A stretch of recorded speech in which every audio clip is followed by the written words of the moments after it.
Here we were, going along with our lives, enjoying the prospect of spring, when suddenly we are swept into the vortex of the coronavirus.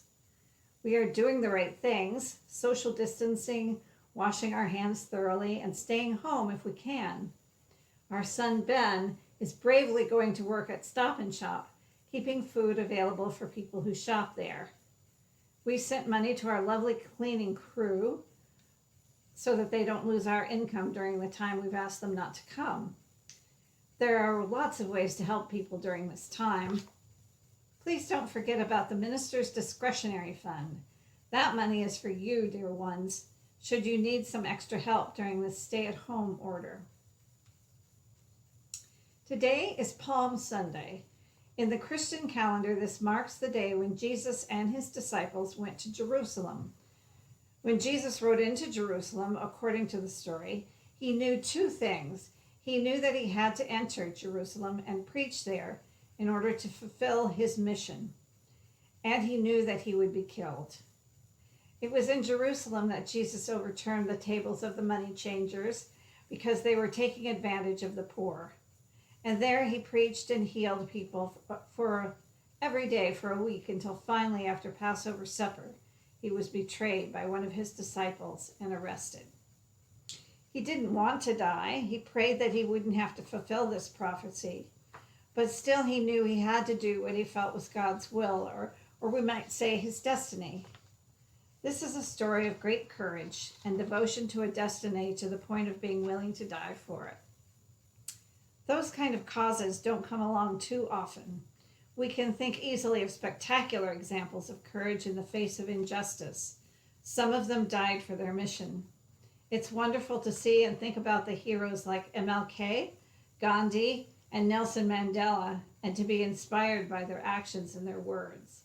These people and other courageous people that worked alongside them had to have strong convictions that come from clarity of purpose and a strong sense of self.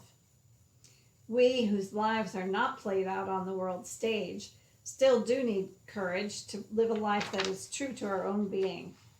There is an important difference between courage and bravery. They are not synonyms, really, even if the thesaurus says they are. A simple definition of bravery is doing something our peers would be afraid to do.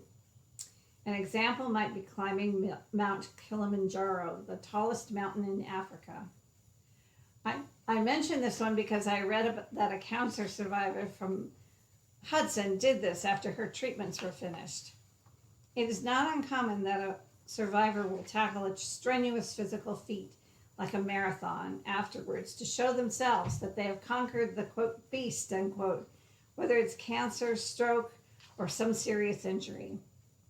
Gail Garlick said, "This was something I needed to do. For me, reaching the summit was slamming the door on my cancer journey. That was an exclamation point." Was this bravery or courage? It really isn't for us to judge. Gail would have to make that assessment herself. Courage, simply put, is doing what is right, regardless of the opinions of others. Each of us is the authority for judging what is right for us to do and making a powerful statement.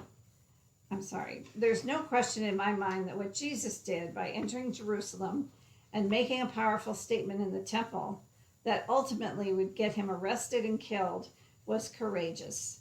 He was acting according to a mission which purpose was to wake people up, make them see the harm they were doing to each other, and show them a different way.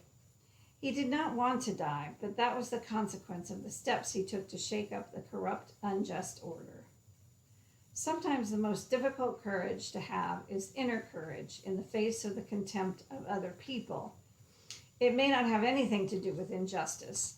It may simply be one's own truth that is denied by other persons or perceived by us to be denied, or even by the voices of our past that would hinder us from taking action that would be good for us.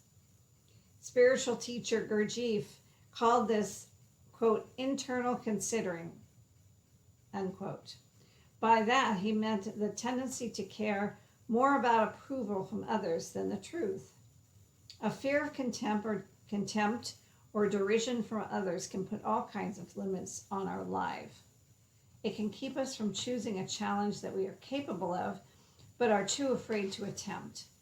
We end up settling for something less, and every time we do, we lose some strength and vitality. On the other hand, every time we stay true to ourselves in the face of our own or another's contempt, we increase our strength and vitality. We increase our self-affirmation. We are courageous and strong people. We will get through this hard time. Not being able to be with extended family and friends is hard, but we will be able to do it. We will keep as close as we can. May we find our connection to our best and most authentic self, and in doing so, never doubt that who we really are is powerful, wise, open, and worthy. May it be so.